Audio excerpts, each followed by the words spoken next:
Bakal ang proseso sa ahensya, matigas, malamig, mabigat. Parang pader na hindi mabutas, parang kandadong walang susi, parang pintuang hindi bumubukas. Kahit kumakatok ang kailangan,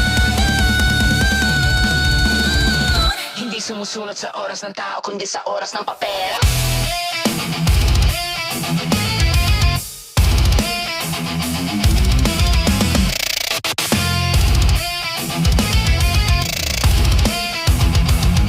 hindi sumusunod sa tibok ng buhay, kundi sa ritmo ng pirma ng stamp na red pay na parang tanikala. Kailangan ng form, kailangan ng Xerox, kailangan ng ID, kailangan ng resibo, kailangan ng patunay na buhay ka pa. Kahit humihinga ka sa harap nila, bakal lang sistema.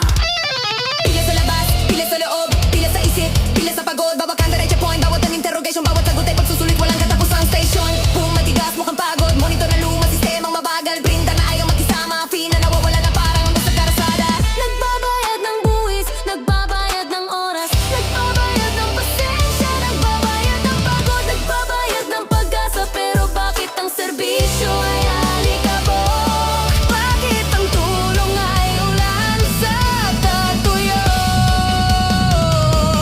Bakit ang pag-asa ay kislap na hindi umurasan? Bakal ang proseso, mabigat, matigas, pero ang bayan ay mas matibay kaysa bakal. Luluwag ang tanikala, matutunaw ang pader. Serbisyo sa tao, hindi pa sakit ang ira. Hindi pa sakit ang ira. Hindi pa sakit ang ira. Bakal ang proseso sa